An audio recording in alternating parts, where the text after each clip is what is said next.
How many of you have been asked to, there you go, asked to put your DevRel impact into a dashboard, or the things you do in a dashboard? Yeah, exactly. And keep your hands up if that dashboard actually captures anything that you are trying to tell to senior leadership other than LinkedIn follows or things like that. Yeah. It's the hardest thing that I think all of us deal with is building not just dashboards, but actually telling senior leadership what we do in a way that makes sense to them, that it's, business goals. And that's really what I want to get into here today. Sorry, I'm having to do this, but in both places at the same time. Sorry. Skip that one. Cool. Okay, let's go. Come on. There we go. Nope, not that one. There we go. Okay. So this is what most of our dashboards, most reporting tends to look like. At least that's the ones I've tended to have, usually because we don't know exactly what our senior leaders are looking to find out. And oftentimes they don't know either. So it's things like page views and follower counts, vibes were good, stuff like that. A list of what we did, but not really what it enabled for the business.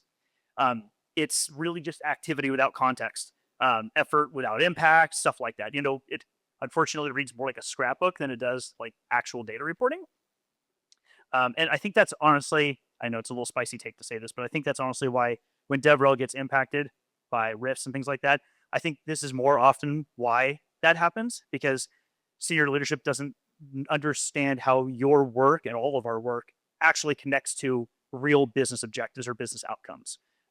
And translating these things is really what I want to get into. Because if those leaders cannot see the value in what we do, the question is always like, then why are you here? Cool. So that's me. That's it. I had on the intro that most recently at Orcus, because I'm actually not at Orcus anymore as of Monday this week.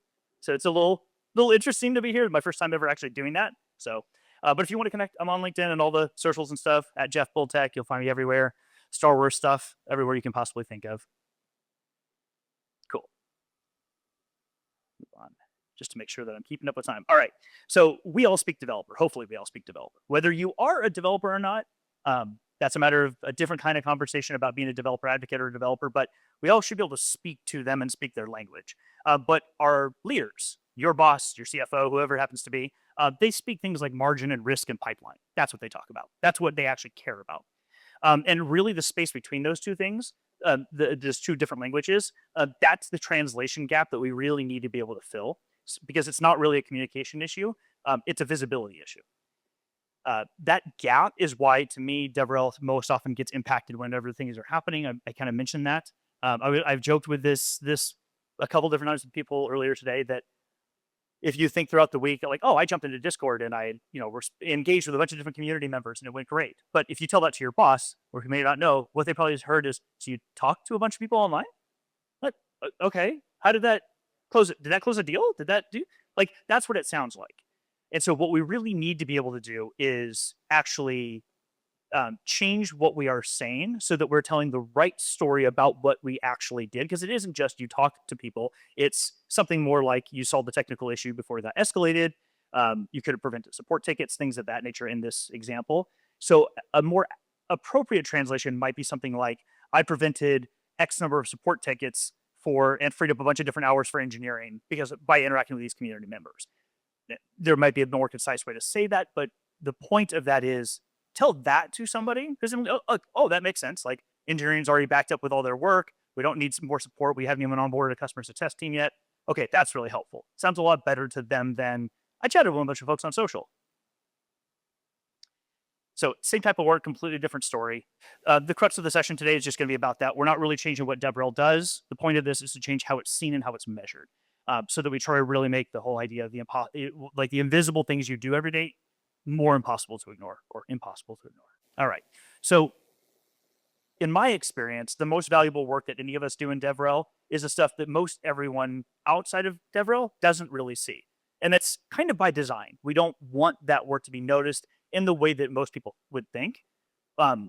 We know all this, our teams know this, but our leadership teams don't. They generally only see that very tip up there. And unfortunately, I think Jen and I actually were talking about this last night, or not last night, this morning, or at some point, the idea that a senior leader is going to really focus on something that they know they can measure or they know how to measure already. So, and again, a cheesy example, but I think it's a real example is if they understand how to look at LinkedIn and go, oh, we have this many more followers, or we've got this many likes on a YouTube video, they know what that means.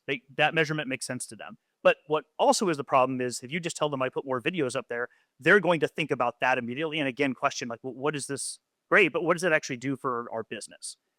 So they're just seeing that thing in front. We have to give them something else to understand. So these public artifacts like tweets and conference talks, blog posts, we all need to do them, but that's the visible layer. That's the stuff that looks like marketing or thought leadership to somebody who doesn't really understand what we do. And because it's all they measure, it's all they assume sometimes is happening, which is not actually the truth. I would say probably that's like 10% of the work that we tend to do in DevRel, but it's what they notice. So, in my opinion, DevRel is not really just the community team. It's the feedback loop. It's the feedback loop that makes technical adoption scalable. It's the early warning system for risk. One of the things I was joking around with, I was kind of coming up with some of these notes, and I put them into ChatGPT, I think, and it came up with the term churn insurance. I was like, I didn't put it in here, but I'm like, that's actually kind of funny. I think that could actually be really true. It's DevRel is one of the few functions across an organization that touches and can interact with product and revenue and brand in really meaningful ways. And if we keep measuring DevRel like it's a marketing channel, we're going to keep underfunding our most strategic advantage. Okay, so let's get a little bit more into this. Cool. So just referring to this as the DevRel iceberg. So the things that are commonly seen, but what we're actually doing through our work, what's actually being accomplished, these are the things we can shine a light on that I think really, really help show our value inside of a company and allow you to have a greater impact and open up more conversations. So top is visible. It's what gets attention. It's also the least valuable from a business standpoint. So if we go a little bit deeper, let's take a look here. So crisis prevention as an example. I know one of the speakers earlier today was talking about crisis prevention or crisis management. It's you bring up friction before it actually turns into churn or support escalations or product failure. You can catch those signals early, hopefully when they're still reversible. If anyone's used Common Room or Orbit, those types of tools where you can actually see conversations happening in one place, it's easier to actually gather sentiment and report on that. But there's other ways to do that too. Support deflection is always a good idea. You resolve issues in the community before they even hit your tech desk or your help desk, whatever you call it. It's not just goodwill; it's actual cost savings for the business in a lot of cases, and faster time to resolution. Product influence is where you represent the developer needs inside the company. Your insights shape roadmap and de-risk launches. Hopefully, you can prevent wasted engineering cycles. All of that. Pipeline acceleration. Actually, this is one I've been most recently working on when I was at Orcus, trying to help bridge developer community data that I had with the sales development team in an actual way that they could do something with, like come up, open up a tool, look at it and say, oh, here's 5 contacts to go reach out to because they've expressed signals of behavior that are meaningful for what we do. So for me, pipeline acceleration is also really big about building trust with these other groups, that what you're showing them isn't just, look at all the cool stuff happens here in the community. It's more of like, this is important to you because of this reason. That trust can become credibility in technical sales cycles. It can also help deals close faster and with fewer objections.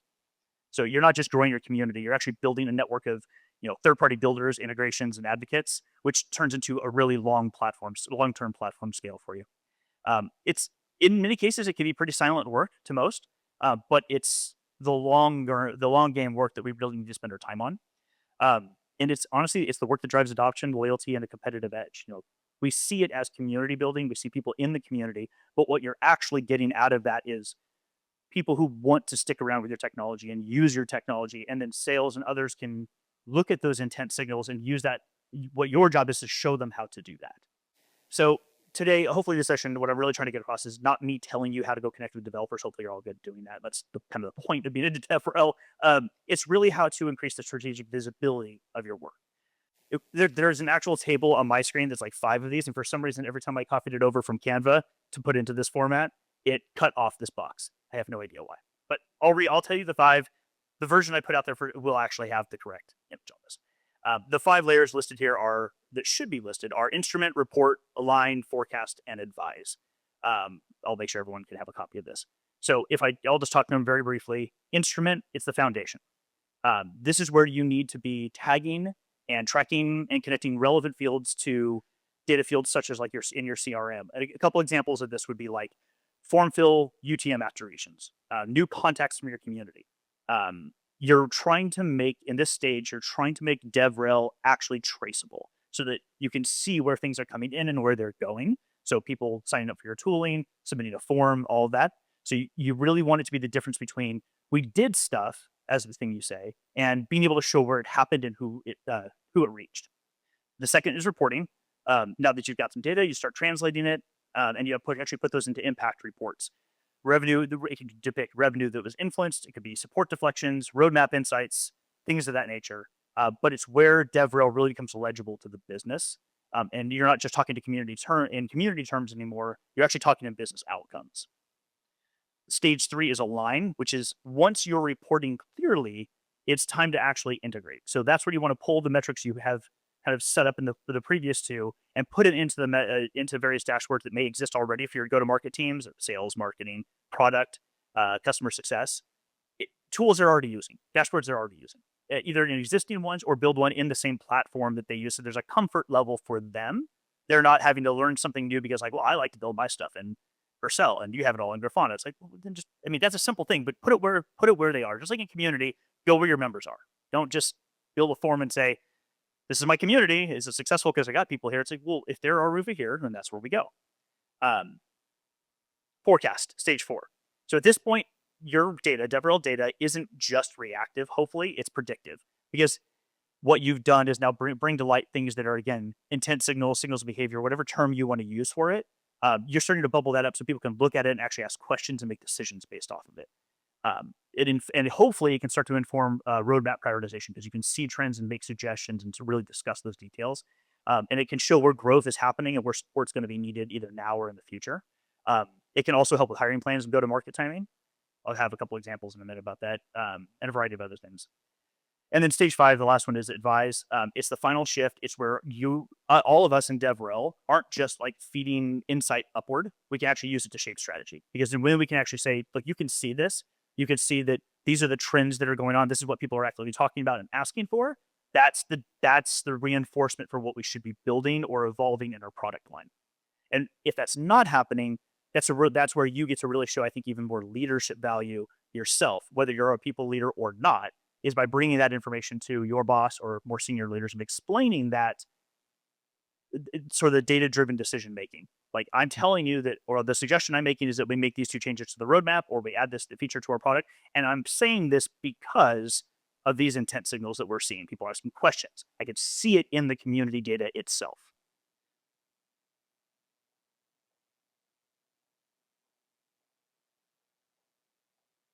There we go. Cool. And I think that's the shift that a lot of teams miss. The last role that I was in, we were getting there, but it was definitely a challenge to make that shift because oftentimes, like the startup I was just at, the senior leaders or co-founders, they don't understand these things as well as all of us do. They don't do this type of work and they rely on us. But oftentimes what also happens is, I don't want to say they don't believe us, but they haven't built enough trust up with us because they simply don't do the type of work that we do. So they don't understand it the way that we do. We could try and sit back like I've done many times. Like I'm sure all of us would be like, come on, man, just listen to me. Listen to what I'm saying. But I think we have to all realize is we're adults and as professionals, it's our job if we really want to have an impact on the business is to figure out how to speak their language so that we can tell the story they need to hear. Because who did I see post this? It was a YouTube video talking about how to get public speaking. And the person said, talk to a senior leader or present like you're talking to a 5-year-old. They were trying to be silly about it, but just like essentially break it down to the fewest words you can to make them understand because you get like 30 seconds of their brain power and then they're going to move on. So if we can get that to resonate, then you're good to go because we know there's a lot more nuance behind these details that we provide, but they're not going to hear all that. They just need to hear and know that you're thinking about the things that are important to them. And then you have more wiggle room to continue on. So if in some of these stages, let me pull this back up here real quick. So when you think of influence, don't just think about in these stages here, don't just think about like content or community health, think about timing, because the earlier you bring insight into that process, the more leverage it's going to end up having. So see things early, you hear the confusion in real time by watching tickets come through or conversations happening in the community or on Reddit or wherever it happens to be, an owned or unowned community platform. You might see usage drop off before a product team does. Um, and you might hear what developers are really trying to build, not just what they ask for. This is a thought I was having earlier that one of the challenges like sales engineers have, but I think DevRel, we developer advocates have sometimes too, is we hear someone say, "This is broke. How do I fix it?" But we don't always ask, "What are you actually trying to do here?" And then what we deliver to them is what they asked for. And then it doesn't always, that content doesn't always, it can be written, video, whatever. It doesn't always go anywhere. Like everyone said they wanted this. But when you actually have a conversation with them, you start to realize, oh, that's not actually what their problem was. This is just the one way they thought of to try to fix their problem. I think that is one of the reasons why going through these sorts of steps is so important because as much as I struggled when I worked in sales for a bit as an SE at Cisco, because I hated having a number on me. But one of the things I realized is that you get a lot of experience as being dropped into a situation where someone says, "This is what we're going to talk about," and then you come in, and the person's like, "Cool, I want to hear this other thing." You're like, "Oh, okay, cool. Let's go do that." And then you do it, and you start to realize, "Wait a second, let me ask you some questions here because I don't think what you were the thing. I don't think that word means, which I think if you think was that phrase, yeah, that word, that thing from the Princess Bride. Like it's, I don't think what you're telling me is what this actually is. So let's kind of dig into it because oftentimes it's a lot simpler than that, or it is actually more complex, and we can offer something different to them that has a real impact. An example could be something like, in Q1 of your fiscal year, you surfaced like a highly requested feature was being misinterpreted. Very much been dealing with this recently. So early feedback loops got triggered, a product conversation, and that could save some engineering time in an ideal world. So in that example, Q2 developer interest in a specific use case wasn't on the radar at all. And then your insight could actually help shape the roadmap for the next quarter based off of what you're seeing. And then finally, let's say Q3 that same year, you flagged that some technical positioning was off for enterprise buyers or whoever. That insight can actually then shape the go-to-market story that marketing uses or that sales uses when they go talk to customers. I was working with the sales development team at Orcus, and that's one of the things we ran into is they were positioning it in a very particular way. When I actually heard them tell me what they say, like I don't build microservices workflows. I'm not a developer by trade, but I was a network engineer. I was an engineer for most of my career. And like one of the things all of us probably have experience with is we understand systems. So we can actually talk to them. Like, I don't need to know what you're writing, how you use your code, but I can listen to what you're telling me and realize the thing you are trying to do with that, I don't think is what that's actually intended for. And something else here actually might work better. That's the conversation we want to have because that right there is what can come back and say, um, hey, sales team, SDRs, whoever it is, try saying this a little bit differently to that person when you're talking, and you might see more of it resonate with them, which could turn into, yes, let's book a demo, or let's really get on the phone with an AE, or let's possibly even move that deal from an upside to a commit. All right. Yeah, we did that. Almost over. Sweet. Cool. This loosely is based off of uh, a framework or a journey map everyone probably has seen who worked in DevRel. I just made a slight variation of this to kind of position it the way that I have tended to approach it, which I think is the spirit of those types of frameworks. Because in my mind, most teams track what actually happens after someone fills out a form. Um, but by then, our work is almost halfway done in many cases. And to me, this is what the journey can actually look like, where community actually starts the conversation and your credibility in that community is what it kind of accelerate it further in the path.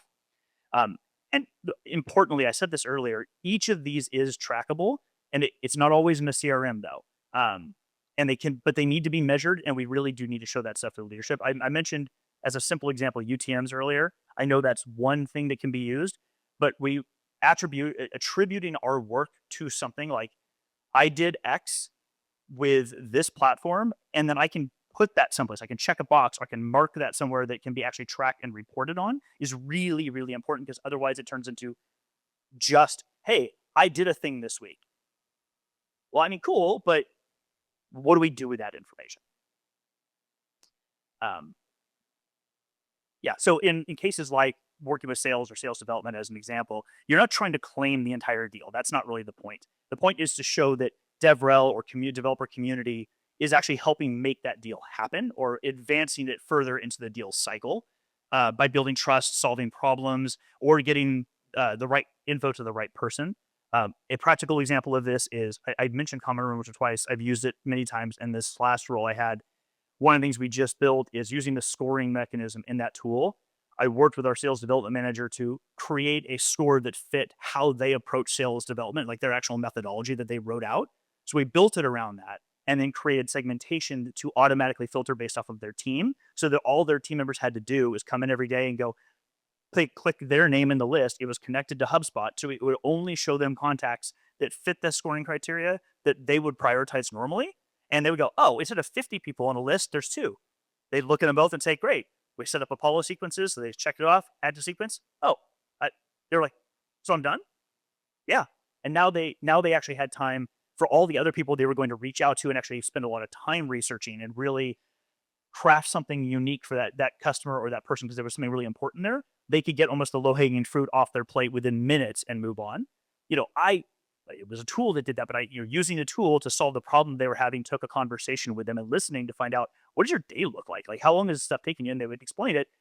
Someone goes to LinkedIn and looks at this, then looks in HubSpot, looks at this box, then goes over to this other platform and looks here. And then in their mind, they put it together. I'm like, oh, dude, like this is just data. Like there's no reason. Like we are a workflow orchestration company. Like we make automation. That's literally what we do. There's no reason you should be doing these things individually. It's one example, but we also ended up creating a field in HubSpot in that example where anytime that process worked the way we wanted it to, and they booked a demo or they got a meeting set up with an AE, they would go into HubSpot in that account and just check a little box. And all that let us do is at the end of a month when we were reporting, we had set up a dashboard that said, here's how many deals this month advanced to the next stage that was influenced by a developer conversation or developer information.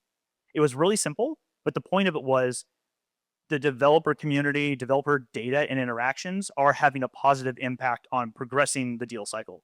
So that was a really big deal for their head of sales. And I think that's the type of thing we really want to focus on. I'm going to jump into something that's a little bit more like actual practical. You can go. I've talked a lot, but I want to get something kind of practical. You can call this whatever you want. There we go. I put this term up here. Call the meeting or the situation or the scenario whatever you want it to be. In person, online, whatever. But the idea behind this is to schedule a regular call or a meeting with the stakeholders who want to be there, and make it shortish. So there's not a ton of time for like really in-depth discussion. That's not the point. And I'm saying that for a reason, because what you want to give them is some key information that isn't just, I emailed you a report, look at it and let me know if you have questions. So examples could be, give them the attendees of that meeting, the top 30 things from the community, the top 30 things that came up in your developer community. And again, I'll really reinforce that when I say community, I don't mean just your owned communities, your forums, your Discord servers, whatever it happens to be. I also mean themes from conversations around your product on Reddit, Stack Overflow, Stack Exchange, wherever it happens to be. Also show where that information, those top themes, actually links directly to a company objective, wherever you possibly can. It's not always possible, but you really do need to try to link those themes and those topics to a company objective.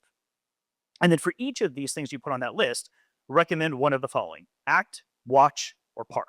Act, it's aligned, we can move now, we should put it on the roadmap, do something with it. It's interesting, but not yet actionable for us. Good to know, we're not ready to move. Or park, it's not relevant to the business at this time, in our opinion, we can move on from that. That way, everyone who's in that call can get a pretty practical idea of what is this data telling us we should act on something right away or we should wait, and that can inform their decisions just as much as their own research is doing. And then just I mentioned some of these earlier. I'm going to breeze through this pretty quickly, but the idea of we need to do, it's not that I clicked. We need to both track our work. We also need to be able to translate the value from that work. And that situation I mentioned earlier, or just a minute ago, about Common Room and a score and sales development, that's an example of like, here's all this data I'm seeing, this fit and behavior data I see from a community tool. But if I just give that to an SDR, what are they going to do with that? It's just a lot of numbers. Like, what does that actually mean to them? So yes, we need to track that information and have it, but it's our job to translate it into something that is meaningful for the person that you talk to them and figure out what it is they're looking for and figure out how do I answer that question or that problem for them based off of the stuff that I've tracked. And that's why I also mentioned things like UTMs and other like trackable data points. So we can put it together ourselves, and then we figure out what's going to add value to their day-to-day. And then that's what we show them. This is the last slide I'm going to show, and then I'll kind of wrap up. There is another one in here, but I want to make sure that we close to time. Yeah, the main one here, the main takeaway from this is that these I mentioned earlier, it's really important to senior leadership that we make it important and valuable to them and how they're thinking about the business. So these are the 4 questions to always be asking when it comes to the work that you do and the products we put out or the content we put out is, does it drive revenue? Does it mitigate risk? Does it reduce costs? And or does it enable growth? And for me, it's always, if I answer any of these questions with either I'm not sure or no, then it's like, well, I could still do this because it might be the right thing to do, but is right now the right time? Because if it's not fitting one of these or answering these questions, maybe we want to put a pause on that. So I think we all know that inherently, but I think it's really interesting to actually make that a practice that we go through. Because if we don't do that, then we end up building a lot of things that either isn't important to leadership or really doesn't advance the business, and that's why I think we get into really challenging spots. Cool. The last thing I put on there is the so what test. That's what I was just mentioning on that last slide. It's the so what. Does it drive revenue? These things. I think that's all the important stuff. Attribution tracking, absolutely do that. If you're not doing any sort of attribution, there's a lot can be done. Track it, gather the data. Those are the key takeaways. And then write a business impact report if you can. Either way, cool. I know it felt like a rush to me. But I hope you enjoyed it. If you have any questions afterwards, let me know. And you can follow me on all the socials, Jeff Boltech, and all the Star Wars stuff that I'll get myself involved in. So thank you, everybody.